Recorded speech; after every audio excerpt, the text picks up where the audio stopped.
بسم اللہ الرحمن الرحیم۔ ناظرین، آج کی پہلی قسط ہے اور ویلاگ نمبر ہے 154 یعنی 154 اور پیج ہے 133 یعنی 133 اور پہلی ہجرت حبشہ یہی ہمارا سبجیکٹ چل رہا ہے یعنی پہلے سے یہ سبجیکٹ چل رہا ہے پہلی ہجرت حبشہ۔ ناظرین، جس کتاب سے ہم آپ کو یہ مضامین پیش کر رہے ہیں اس کتاب کا نام ہے الرفیق المختوم، الرحیق المختوم، الرحیق المختوم، یعنی سیرت النبی صلی اللہ علیہ وسلم پر دنیا بھر میں اول انعام یافتہ کتاب ہے الرحیق المختوم، جس کتاب کے رائٹر ہیں مولانا صفی الرحمان مبارک پوری۔ رابطہ عالمی اسلامی مکہ مکرمہ کے زیر اہتمام منعقدہ سیرت نگاری کے عالمی مقابلے میں اول آنے والی عربی کتاب کا اردو ترجمہ۔ بسم اللہ الرحمن الرحیم۔ یسقون من رحیق مختوم، یہ لوگ سر بمہر شراب پلائے جائیں گے۔ بسم اللہ الرحمن الرحیم۔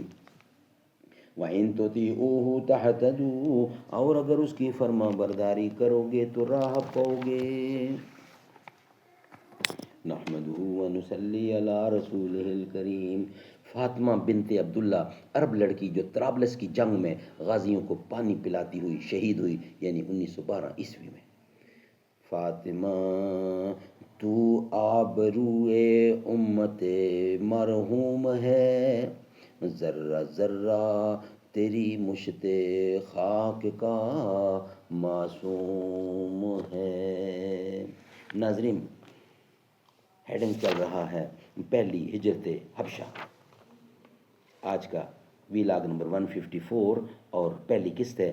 بعد میں جب انہیں احساس ہوا کہ کلام الہی کے جلال نے ان کی لگام موڑ دی اور وہ ٹھیک وہی کام کر بیٹھے جسے مٹانے اور ختم کرنے کے لیے انہوں نے ایڑی سے چوٹی تک کا زور لگا رکھا تھا، اور اس کے ساتھ ہی اس واقعے میں غیر موجود مشرکین نے ان پر ہر طرف سے عتاب اور ملامت کی بوچھاڑ شروع کر دی، تو ان کے ہاتھوں کے طوطے اڑ گئے اور انہوں نے اپنی جان چھڑانے کے لیے رسول اللہ صلی اللہ علیہ وسلم پر یہ افتراء پردازی کی اور یہ جھوٹ گھڑا کہ آپ نے ان کے بتوں کا ذکر عزت و احترام سے کرتے ہوئے یہ کہا تھا کہ تلک الغرانیک العلا، تلک الغرانیک العلا وان شفاعتہن لترتجا، یہ بلند پایا دیویاں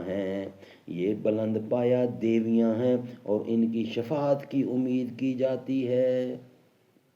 حالانکہ یہ سری جھوٹ تھا جو محض اس لیے گھڑ لیا گیا تھا تاکہ نبی کریم صلی اللہ علیہ وسلم کے ساتھ سجدہ کرنے کی جو غلطی ہو گئی ہے اس کے لیے ایک معقول عذر پیش کیا جا سکے، اور ظاہر ہے کہ جو لوگ نبی کریم صلی اللہ علیہ وسلم پر جھوٹ گھڑتے اور آپ کے خلاف ہمیشہ دسیسہ کاری اور افتراء پردازی کرتے رہے تھے، وہ اپنا دامن بچانے کے لیے اس طرح کا جھوٹ کیوں نہ گھڑتے۔ بہرحال مشرکین کے سجدہ کرنے کے اس واقعے کی خبر حبشہ کے مہاجرین کو بھی معلوم ہوئی، لیکن اپنی اصل صورت سے بالکل ہٹ کر، یعنی انہیں یہ معلوم ہوا کہ قریش مسلمان ہو گئے ہیں، چنانچہ انہوں نے ماہ شوال میں مکہ واپسی کی راہ لی۔ لیکن جب اتنے قریب آ گئے کہ مکہ ایک دن سے بھی کم فاصلے پر رہ گیا تو حقیقت حال آشکارا ہوئی۔ اس کے بعد کچھ لوگ تو سیدھے حبشہ پلٹ گئے اور کچھ لوگ چھپ چھپا کر یا قریش کے کسی آدمی کی پناہ لے کر مکے میں داخل ہوئے۔ ناظرین، نیکسٹ ہمارا ہیڈنگ ہے دوسری ہجرت حبشہ۔ پہلی ہجرت حبشہ کمپلیٹ ہوئی، دوسری ہجرت حبشہ جو ہمارا ویلاگ کہلائے گا 155، اور دوسری قسط ہوگی آج کی، وہ ہم انشاءاللہ آپ کے سامنے رکھیں گے اس کے بعد۔ حال دل کس کو سنائیں آپ کے ہوتے ہوئے، کیوں کسی کے در پہ جائیں آپ کے ہوتے ہوئے، حال دل کس کو سنائیں، حال دل کس کو سنائیں، حال دل کس کو سنائیں آپ کے ہوتے ہوئے، کسی کے در پہ جائیں آپ کے ہوتے ہوئے، میں غلام مصطفیٰ ہوں یہ میری پہچان ہے، غم مجھے کیوں کر ستائیں آپ کے ہوتے ہوئے، حال دل کس کو سنائیں۔